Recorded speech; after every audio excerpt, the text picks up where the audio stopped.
Like most adults in your 20s or 30s living in the US, at some point you need to make a decision. Should you pay off your debt or should you invest? Which should you prioritize, being debt-free or maximizing your investments? This decision is especially crucial to make if you have a lot of debt, for example, student loans, maybe from medical school or from business school. This is a very tricky decision because it has a high impact on you building wealth and becoming financially free. So you need to be very careful in making this decision. Thankfully, there's a very easy framework that can help you make this decision, and I'm going to talk about that in this video. If you are new here, I am a CFA Charter holder, former investment banker, and I spent 7 years advising millionaires and billionaires on how to make, keep, and grow their money. And on this channel, I share strategies to help you build wealth. In today's video, I'm going to talk about the dilemma that you face, why it's important, and what you need to be careful about in making decisions. Secondly, I'm going to share with you the framework that you can use to make the decision with confidence. Thirdly, I'm going to walk you through 3 different debt and investing scenarios. And I'm going to talk to you about the trade-offs and the right decision to make in those scenarios. And lastly, I'll give you some tips on how to use debt to build wealth. Let's talk about the dilemma, comparing investing with paying off debt. Starting with investing. Investing is the smartest and only way to build wealth. Building wealth is very simple. It comes down to investing the difference between your income and expenses consistently in the asset class that gives you the highest investment return possible with a manageable level of risk. What that means is that everything within personal finance comes down to increasing the margin between your income and expenses and figuring out what asset class to invest in while managing your risk. Building wealth comes down to those things. It's very simple. The power in investing is in the interest rate. The interest rate is the rate that you earn from putting your money in an investment, and the higher the rate, the better. Interest rates change, they ebb and flow based on what's happening in the economy, and this is typically reflected in money market securities like bonds and treasury bills, and typically those serve as a bedrock of your interest rate on stocks or other types of asset classes. On the other hand, you have debt. Debt is money that you borrowed to spend on an expense that you do not have the money at the time, so you borrowed it from someone. Now, debt also comes with an interest rate. But unlike investing, the interest rate on debt is guaranteed. Most times it doesn't move, it doesn't change. There are different kinds of debt, of course. There's some debts where you have floating interest rate or you have fixed interest rate. But if you have fixed interest rate, the interest rate doesn't move. If you have floating interest rate, you still have an interest rate, but your interest rates can now either go up or go down. And most times your interest rate goes up. It rarely, if ever, comes down. But if it comes down, it doesn't come down that much. Investing and debt, they both enjoy compound interest. Yes, your investment enjoys compound interest, which means that you will earn money on your initial principal as well as the interest that you have earned so far on that principal. Debt also benefits from compound interest. Well, it doesn't benefit you, it benefits your lender, in which you pay interest on your initial principal that you borrowed, and the interest that is accumulating on your debt becomes amortized, so it becomes part of your principal. Yes, most people don't know this, but you also have compounding in debt. What that means is that your debt rate is also increasing over time. Your principal, your debt amount is increasing over time, especially if you're not making any payments on it. So both of them have compound interest. The interest rate on investing is not guaranteed. It can go up, it can go down, it can swing very widely. You can lose your money. Whereas in debt, your interest rate is fixed and debt doesn't go away. Most people cannot get out of their debt. There's some debts like student loans that even bankruptcy does not save you from student loans, like private student loans, for example. Debt is guaranteed. Investing is, in a way, when you compare both of them, it's almost discretionary. If you have a late payment on your debt or you refuse to pay your debt, it can impact your credit score. And your credit score can impact things like future borrowing, jobs. It can impact the way you live, just in general in the United States. Whereas investing, well, if you fail to invest, there's no immediate consequences. I guess the consequence is that in the future, you're not building wealth as fast as possible. Let's talk about taxes. Both of them have tax impact. When you pay interest on your debt, some interest payments are tax deductible. That means that they reduce your tax bill, which is a good thing. Investing, on the other hand, you pay tax costs. So you pay money to the government for the returns that you earn on your investing. Now, when you look at both of them, the dilemma is actually an opportunity cost thing. You are trying to determine, based on both of them have costs, both of them have benefits. How do you trade off between both of them? The answer to this dilemma actually lies in the interest rates. Yes, to make an effective, educated decision between paying off debt and investing aggressively, what you need to do is you need to compare the interest rate on both of them. Interest rate is so powerful. And because interest rates vary from person to person, the rate on my student loans is not the same thing as the rate on the next person's student loan. This decision is not a one-size-fits-all. So I cannot sit here and tell you pay down debt or invest. It's going to depend on your personal life circumstances, which is why I have a framework that's going to be helpful for you, and I'm going to show you that framework in a minute. This framework is based on a very simple rule and strategy, and this framework takes your debt as given, because once you enter into debt, you've committed yourself, whereas investing is actually a choice or discretionary. And it goes this way: if the return that you earn on your investing opportunity is higher than the cost of not paying off your debt with that same amount of money that you have invested, then definitely invest. However, if the return that you will earn from investing in that opportunity is less than the cost of not paying down your debt with that invested amount, then pay down your debt. I know that sounds like a lot of words, so let's jump into Excel. As you can see from this example, let's assume that you have an opportunity to invest, or let's say you have $30,000. So maybe you got a bonus at work and you have a windfall of $30,000 and you're trying to decide whether to invest that money or to pay down your debt. Now, let's assume that the investment opportunity that you have available to you is 8%. So that's the return you're going to get on that investment, and you're investing for a year. On a yearly basis, you earn a return of $2,400 from your investment. So at the end of the 1 year period, your money will become $32,400. Now, if you take that same money and you want to use it to pay down your debt, if your interest rate on your debt is 26%, what this means is that at the end of the year, the interest you owe on the portion of money that you would have paid off will be $7,800. Again, this is not the amount of money you owe. This is just the portion of money that you could have paid off. As I said, this is opportunity cost. So we are comparing 30K in investment to 30K of your debt paid off. So if you don't pay off that debt, what it means is that in a year, you owe $7,800 in interest. Now let's assume that as a good, financially wise person, you pay the minimum payment on your debt. And the minimum payment on your debt is $500. What this means is that in a year, the $300 of your debt that you would have paid off would have a value of $38,300. Now, the trade-off, the cost-benefit trade-off between investing in this opportunity that has an 8% return or paying off your debt that has an interest rate of 26% is $5,900. A loss of $5,900. That means that if you choose to invest, even though you earn a return of $2,400, you are by and large losing almost $6,000 in a year because of this decision. This loss will not be immediate. That means money will not leave your pocket immediately, but you will feel the impact of this loss in the added interest that you will have to pay on your debt in the future. On the right hand side here as well, I'm also comparing the tax benefit. Let's say that you have a tax rate of 14.5%, which is the average income tax rate in the US. You will pay $348 on the return that you've earned. So 14.5% of the $2,500 is $348, dollars. Whereas for the debt, you still have your regular income tax rate of 14.5%.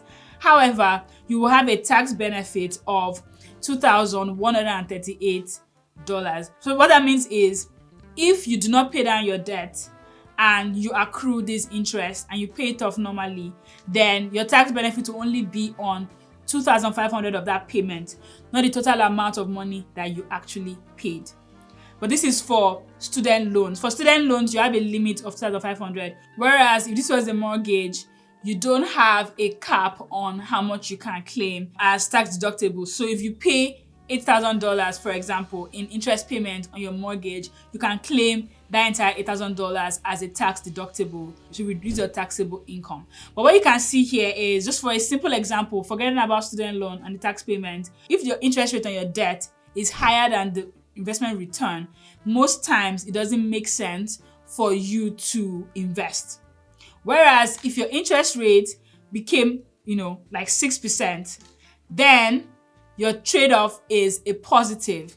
If your interest rate was 6%, for example, you can see that the future value of your investment opportunity is $32,400, whereas the future value of your debt is $32,300. So you have $100, benefit. Of course, you want to get the differential between the interest rate as high as possible. So let's assume that the investment return will give you 15%. Boom. Then it makes sense. It makes so much sense at this point now to invest, because the future value on your investment opportunity is about $34,500, and the future value of your debt, if you choose to not pay it, is about $32,300, which means that you could even invest that money for 1 year, and when you get the payout, you can pay down your debt. At this time, you will pay down $32,300 and still have a profit of $2,200. So this is the framework in general that I use to make my decisions between, should I invest this cash fall of money, or should I pay off my debt? And of course, looking at the tax side of things, if you choose to invest, you pay a tax cost. Whereas if you are choosing to pay down your loans, you will get a tax benefit. So you actually have a loss from a tax point of view. But if you are looking at just the future value, you have a benefit. So this is like the rough framework that I use to make this decision between pay down debt or investing. And again, as you can see from this example, it comes down to that differential between the investment return on the opportunity versus the interest rate on your debt. I was talking to a friend of mine who also has an MBA and also has a high-paying job. And we're just talking about student loans and investing. And she was like, she's currently in the process of aggressively paying down her debt. So I asked her, I was like, how much do you have in invested assets? And the number she had was like 4 figures, very low. And I'm like, how much is the interest rate on your debt?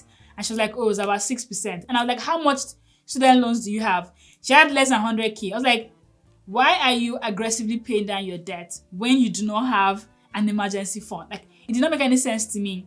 And I walked her through some of these examples I'm going to walk you through, and it was life-changing for her. Let's talk about it. Let's assume that the first example is somebody, let's call this person Mary. Mary has student loans with 7% interest rate. And Mary has a regular job. And she needs to decide, should I pay the minimum payment on my student loan while I aggressively build up my emergency fund and invest? Or should I aggressively pay off my student loan? The answer that I would give in this example would be for Mary to pay the minimum payment on her student loan and max out her emergency fund and also even begin to invest.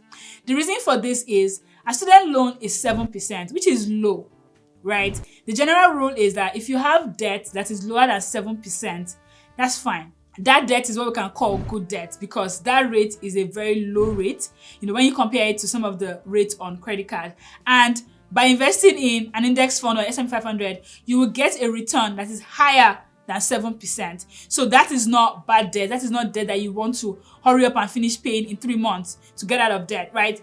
In that scenario, if you do not have emergency savings, if you do not have some form of money invested, it is actually wiser for you to just pay the minimum payment on your student loan while maxing out your emergency fund. Because think about it this way, if you aggressively start paying off your student loan, but then God forbid something happens in your life, maybe somebody loses their job, or you have a car fault, you can actually send yourself into worse debt situations because you do not have a cushion to bear that emergency expense. And I personally experienced this. I used to aggressively pay down my debt before, and then I had very little emergency saving fund, and then I had a financial emergency, and I had to turn to credit card, and I racked up about 5 figures in credit card debt because I did not have enough emergency fund to bear the emergency that came up. And when I found myself in this situation, I did many things. I refinanced my loan to get my debt below 7%. I started paying only the minimum payment on my debt. I got myself out of credit card debt and I began to invest in my emergency fund. And once my emergency fund gets to where I want it to get to, I'm going to go back and start paying off my debt at a faster pace. If you're in a situation, low student loans, and you don't have emergency funds, my advice for you is pay the minimum payment on your student loan, max out your emergency fund, max out your retirement account, and have some amount of money being invested in like an index fund working for you before you start aggressively paying off your student loan. Second scenario is you say, hey, let's talk about somebody else. This person's name is John. John has a mortgage with a 11% interest rate and a 30-year lifetime for this mortgage. What should John do? Should John aggressively pay off his mortgage or invest? This again is like the first scenario. John should invest his money for many reasons. First, mortgages are not like student loans. They are designed to be long-term for a reason, so that you have, a comfortable paying off period. And again, mortgages are different from student loan in the sense that a mortgage also comes attached with an asset, right? As you are paying off your mortgage, you're also increasing the equity that you have in your home. On balance, right, a mortgage is not just like a pure liability. It's also an opportunity for you to build up an asset in the home that you live in. That's step one. Step two is that you do not have a limit on how much you can claim as tax deductible on your mortgage payment.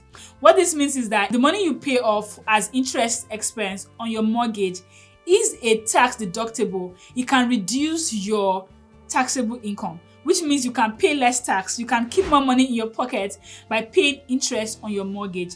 But as a student loan, where you have a limit of 25 a year. So even if you pay off 30K in student loans in a year, it does nothing to help your tax liability. So if you are in a scenario and you have no emergency fund, you've not maxed out your retirement accounts, but you have a mortgage and you're losing sleep, my advice to you is 10% is a low mortgage rate. Even if your mortgage rate is higher than 10%, my advice would be to figure out a way to refinance your mortgage to get a lower interest rate. But before you start aggressively paying it off, you want to have 6 months to 1 year actually of emergency expense, because when you have a house, you actually have a higher rate of emergency expenses. Your HVAC can spoil, right? An appliance in your house can have a fault, like your washer has a fault, your dryer has a fault, you need to fix a fence, you need to fix a leak.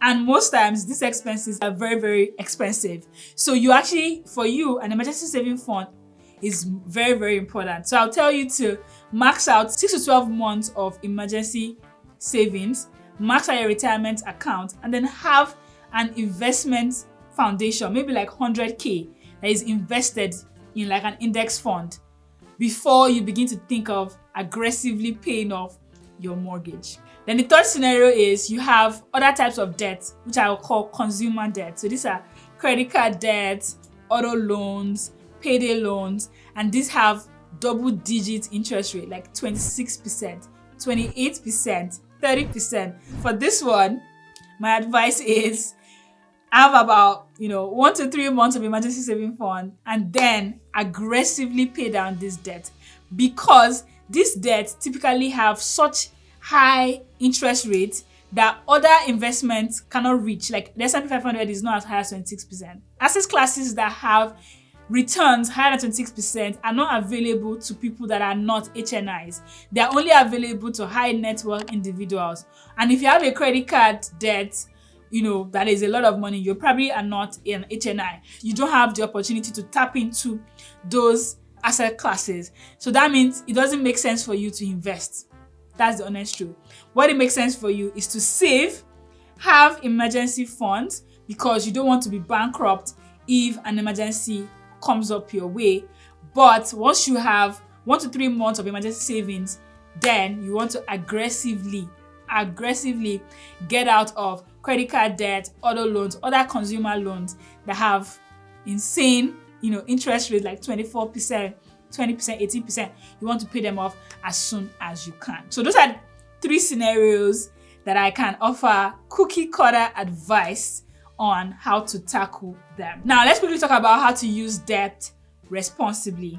Depending on your life goals and your risk tolerance, you may choose to pay off any debts that you have aggressively, and this is completely your decision. And if that's what you feel comfortable with, definitely go ahead and do that. Personal finance is personal for a reason. Another thing to watch out for is investment returns are not guaranteed and they are not fixed, whereas debt rates are fixed and they are guaranteed. So before you lock in your money for 1 year in an investment return, you want to think critically about if this investment return doesn't give me what it promised.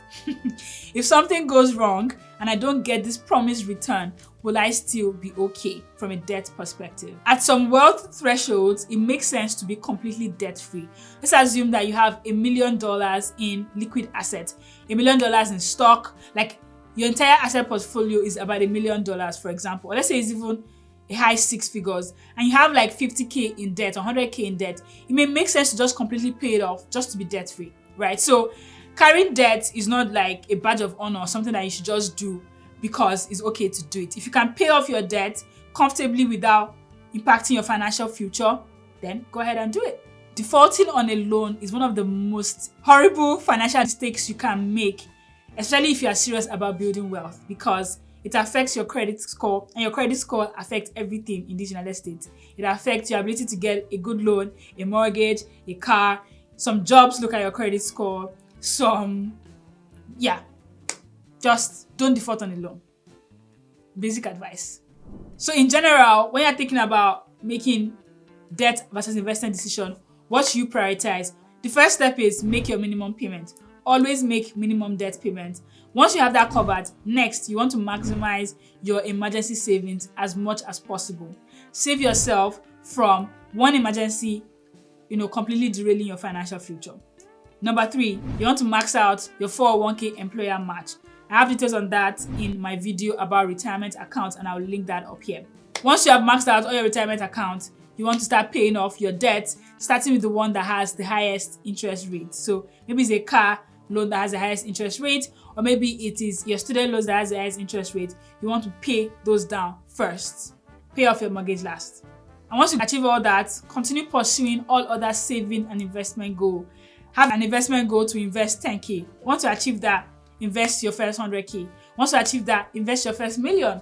If you follow all these principles, you are on your way to building wealth. I'm sure you have found this video helpful. Please give this video a thumbs up. It's very, very helpful for me.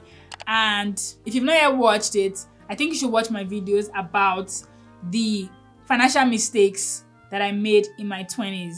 I'll see you in my next video. Until then, stay rich and build wealth. Bye.